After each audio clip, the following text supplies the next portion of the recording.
Shalom, shalom, meus queridos, que o Senhor abençoe a sua vida. Chegamos com mais um devocional importante para você. Que o Espírito de Deus esteja te levando a entender e a receber mais uma palavra de Deus. O nosso tema hoje é guerra espiritual na mente. Vamos estar dividindo esse tema em 3 partes. Hoje falaremos da primeira parte. Eu sou o reverendo Milton Rodrigues e eu pastoreio a comunidade Nação Ministério Pleno. Nosso ministério trabalha com libertação em alto nível e também a restauração da personalidade. Área da mente, emoções, sentimentos e vontade. Queridos, a nossa mente é a base do nosso livre-arbítrio. Deus, quando criou a cada um de nós, colocou o livre-arbítrio ou livre escolha, até mesmo a decisão de aceitar ou não Jesus em nossas vidas como Senhor e Salvador depende totalmente de nós, não de Deus. Jesus nos diz em Marcos capítulo de número 16, versículo 16, que a opção de crer ou não crer pertence a nós. Olha o que diz o texto. E disse-lhes: ide por todo o mundo e pregai o evangelho a toda criatura. Quem crer e for batizado será salvo, mas quem não crer será condenado. Ou seja, ninguém é forçado a crer em nada. A iniciativa de crer tem que partir de cada ser humano. E assim é também o que se diz respeito a buscar a Deus e ter comunhão com Ele. Somos nós que exercemos o controle sobre nossa mente. Quando Jesus diz novamente os mandamentos de Deus, Ele especifica como devemos amar a Deus. E isso nós encontramos em Mateus, capítulo de número 22, versículo de número 37.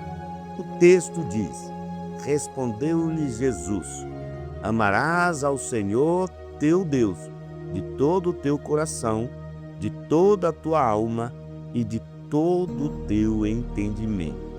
Se não exercêssemos, amados, controle sobre nossas mentes, não haveria necessidade de que Jesus especificasse que o amor deve também partir de nossa mente, de nosso entendimento.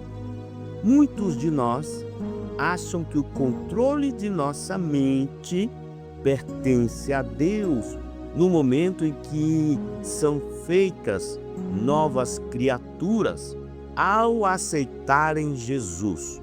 Olha o que diz 2 Coríntios capítulo 5, versículo de número 17. O texto diz: portanto, se alguém está em Cristo, é nova criação. As coisas velhas já passaram e surgiram coisas novas. Vejamos o que a palavra nos diz em Romanos capítulo 12, versículo 2. E não vos conformeis a este mundo, mas transformai-vos pela renovação da vossa mente, para que experimenteis qual seja a boa, agradável e perfeita vontade de Deus. Então, amados, no momento em que somos feitos novas criaturas, a recomendação do Espírito Santo de Deus é que renovemos nossas mentes. Isto significa que nossa mente deve estar alinhada com a mente de Cristo.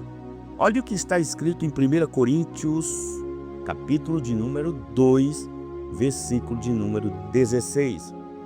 Pois quem jamais conheceu a mente do Senhor, para que possa instruí-lo? mas nós temos a mente de Cristo. Meus queridos, ter a mente de Cristo não significa que tenhamos que parar de exercer o controle sobre nossas mentes, mas que temos que controlar nossas mentes de modo a pensarmos como Jesus pensa. Não é à toa que Paulo afirma que todas as coisas lhe eram lícitas, mas nem todas lhe convinham, como está aqui em 1 Coríntios capítulo 6, versículo 12. Paulo sabia que ele tinha que controlar seu entendimento para não praticar atos que fossem contra o Evangelho e não deixava sua mente à mercê de Deus. Satanás sabe muito bem que nós somos os responsáveis por exercer controle sobre nossas mentes. Por isto, ele tenta de todas as maneiras nos convencer do que não é lícito perante a palavra. De que maneira ele faz isso? Bem, queridos, tudo que nós consideramos correto em nossas mentes é o que estamos convencidos a respeito, não é verdade? Se nos convencemos ou somos convencidos de algo, este algo passa a ser parâmetro do que é lícito para nós. Em outras palavras, se nos convencemos de algo que é errado, como se fosse certo, agiremos cometendo tal ato como se ele fosse correto. Citarei um exemplo de como Satanás convenceu alguém a pecar. Preste bem atenção. Gênesis, capítulo de número 3, versículo 1 ao 6, tem um texto que é importante. Ora, a serpente era o mais astuto de todos os animais do campo que o Senhor Deus tinha feito. E esta disse à mulher: é assim que Deus disse? Não comereis de toda a árvore do jardim? Respondeu a mulher à serpente: do fruto das árvores do jardim podemos comer, mas do fruto da árvore que está no meio do jardim, disse Deus, não comereis dele, nem nele tocareis, para que não morrais.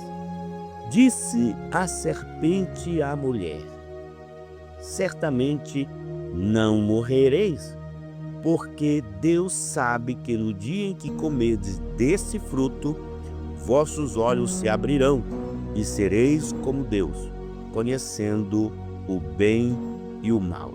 Então, vendo a mulher que aquela árvore era boa para se comer e agradável aos olhos, e a árvore desejável para dar entendimento, tomou do seu fruto, comeu e deu a seu marido, e ele também comeu.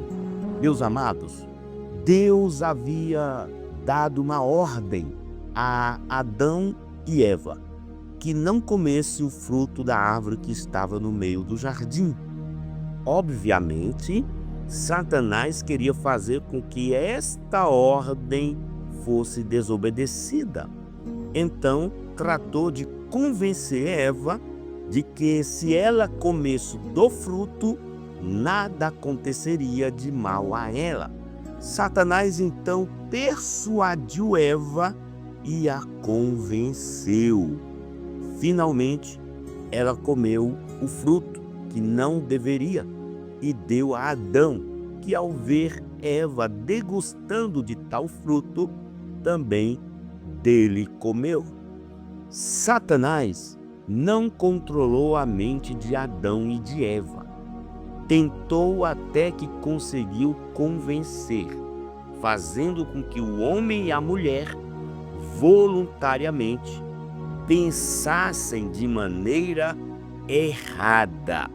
Pensaram de maneira errada e pecaram. Joyce Meyer afirma em seu livro Campo de Batalha da Mente que nós somos aquilo que nós pensamos. Olha a diferença. Em Romanos capítulo 8, versículos 5 ao 6 e o versículo 9, a palavra afirma que inclinamos a fazer aquilo que a nossa mente pensa. Vamos ver o texto. Pois os que são segundo a carne inclinam-se para as coisas da carne, mas os que são segundo o Espírito para as coisas do Espírito, porque a inclinação da carne é morte, mas a inclinação do Espírito é vida e paz.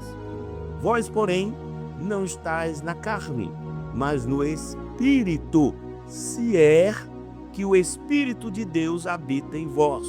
Mas, se alguém não tem o Espírito de Cristo, esse tal não é dele.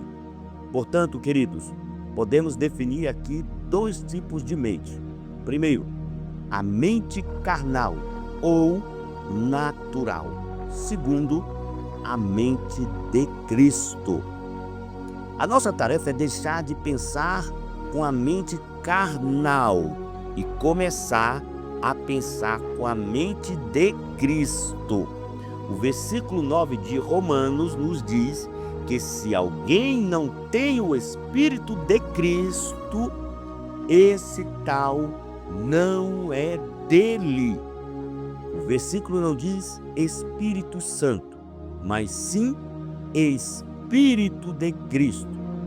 Queridos, pensar com a mente de Cristo constitui uma poderosa arma contra Satanás e seus demônios.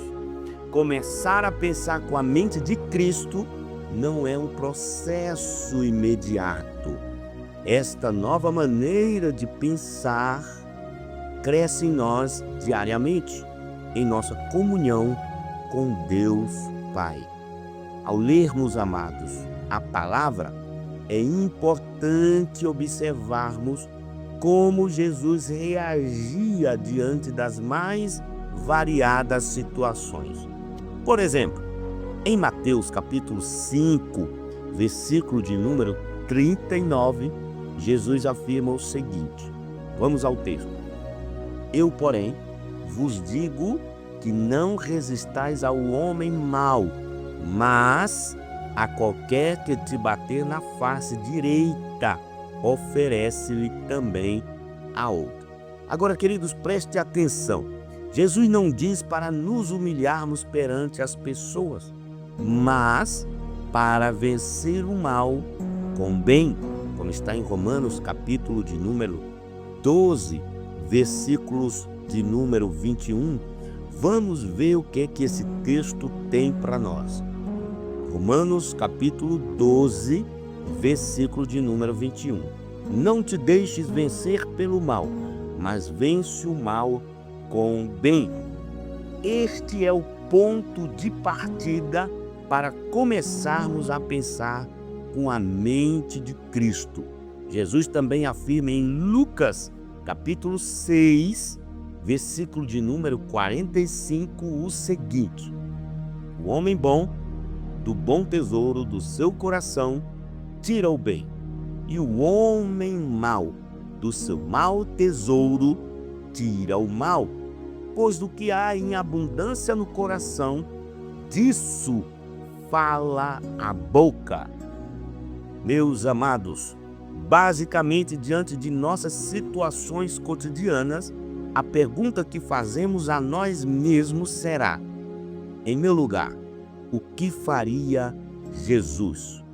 Este princípio nos ajudará na segunda parte desta mensagem, onde estudaremos como o inimigo assalta nossa mente, construindo muralhas, sofismas, fortalezas ao redor dela, para tentar nos enfraquecer. Que o Senhor abençoe poderosamente a sua vida. Espero que essa mensagem tenha falado ao seu coração e que você pare um pouquinho, pense e se pergunte: sua mente é carnal ou espiritual? Se você ainda não está inscrito no nosso canal, passe a nos acompanhar, se inscreva. A sua participação é muito importante. Ao se inscrever, você também ative o sininho. E ao ativar o sininho, você vai receber as notificações de tudo aquilo que postarmos no canal. Também, queridos, estamos nas redes sociais. Lá no Instagram, você coloca @Ministério Pleno. No Instagram, não esqueça, você coloca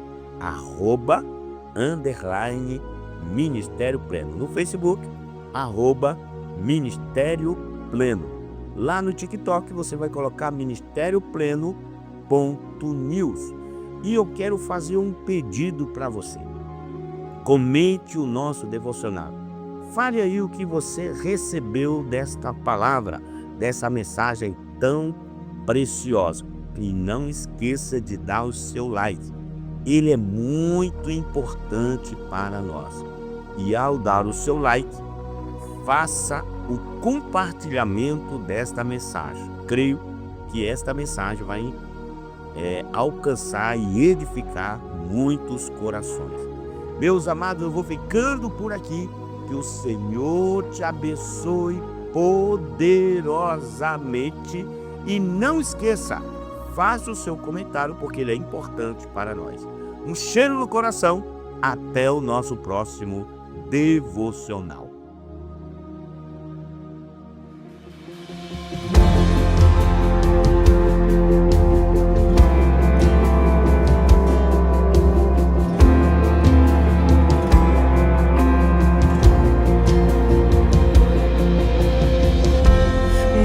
Jesus,